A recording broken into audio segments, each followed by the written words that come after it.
Hey guys, I got another review for you, and today I have Hansel and Gretel.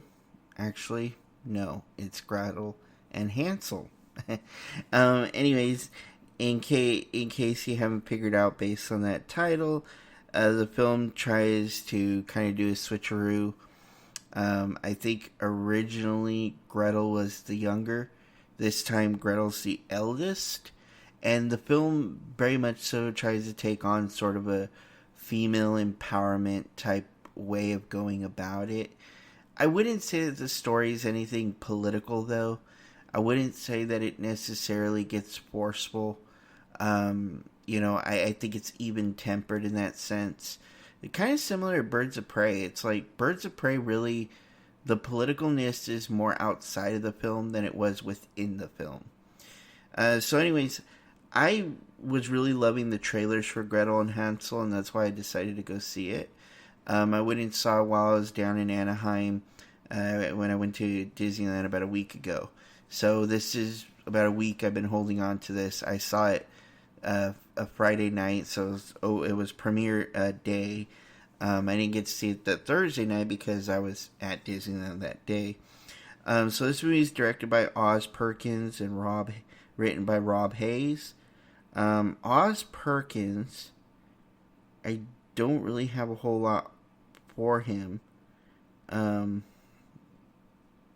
He's been an actor actually in a few things, but it looks like he directed "I Am the Pretty Thing That Lives in the House," and I heard that movie is incredibly boring. And he directed "The Black Coat's Daughter," which I have not seen. And he's getting ready to direct a film called Head Full of Ghosts. Anyways, obviously he tries to do these strange horror films, kind of trying to be, I think, up to date with the whole subgenre that we're seeing of what some people refer to as highbrow horror or intellectual horror. These horror films that are really smart, It Follows. Obviously, you have Ari Aster and Robert Eggers films, Witch, Lighthouse, Midsommar, and Hereditary, along with a few other horror films here and there that have come out and have clearly been intelligent horror flicks that are not doing the same thing over and over. Kind of going back to the the 70s and 80s when we were getting some of those really smart horror films like Rosemary's Baby, The Omen, The Exorcist.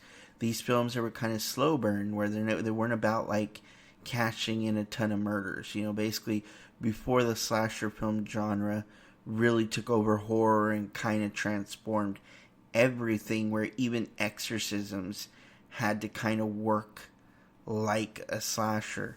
And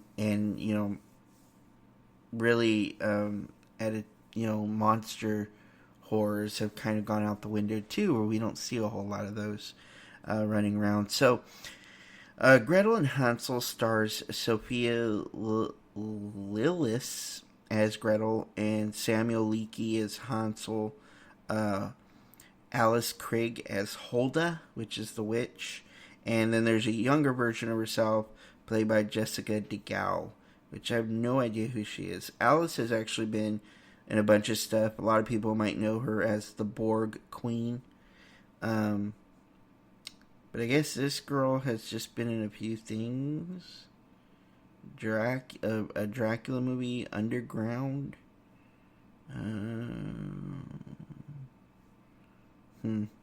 So Jessica, I guess she was in that show The Crown, but she was only in one episode.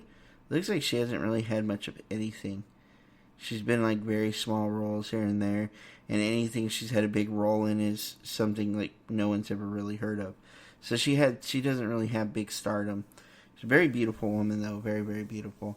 So anyways, so it's hard to talk about this film without getting spoilery, but I'm gonna do my best not to get spoilery.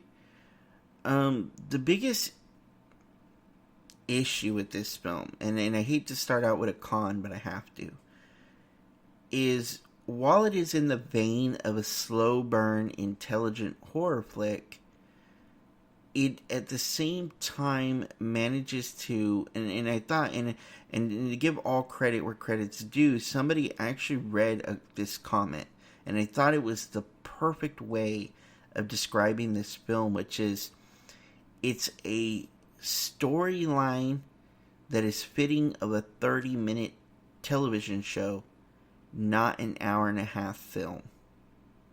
That's the problem. The biggest problem is the storyline. It has a very simple storyline. It moves along very simply. There's no big twist to it.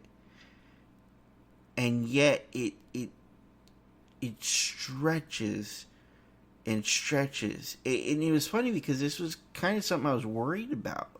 Where I thought, oh, if you're going to do the Hansel and Gretel story, even if you're switching it up and calling it Gretel and Hansel, I expected, well, then that must mean, you're going to use that same old story. Kids go to a house, yummy eating the house, and then the witch tries to cook them, and tries to cook the brother, then Gretel saves the day, or I think it's vice versa in the original story. I don't remember.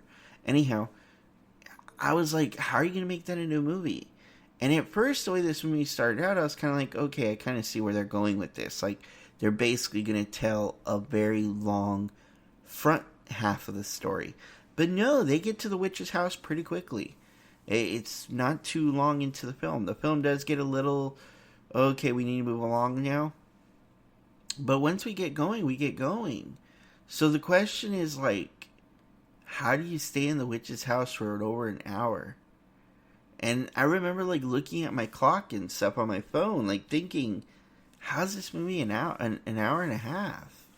Like, that's a short film today. I mean, it's about an hour and 27 minutes to be exact. And it's like, that's a short film. But how do you pull that off? And the truth is, they don't really pull it off. They really, really stretch this film. It easily could have been a 45-minute film. Maybe even 30 minutes. It would have been more fitting as like an episode in an anthology, as opposed to an entire film. Or you just needed a better writer. And unfortunately, for a story like this, the whole point is to build to the witch's house, because the witch's house has to be scary. So if you're not in the witch's house, then you're never scary. And if you build too long to get there, it's not worth it. Not to mention, the witch's house is supposed to be something they stumble on, not something they're purposely going to. So you can see why there's issues with the story in general. There's issues with what you can do with this story, how you should be, reacting to this story. Just a lot of problems in that sense. And, as far as acting is concerned, it's none of the acting is superb. It's all okay. It's all doable. None of it's terrible. It's just sort of there. I will say that the young boy, Samuel Leakey, who played Hansel, it may be more of a case that they gave him nothing, but he was just sort of there. He was just kind of there complaining the whole time. And, and that's it. It's just, you don't really understand his purpose. You don't really get anything out of the character. Moments where it tries to be funny, it's not very funny. Moments where it tries to be scary, it's not scary.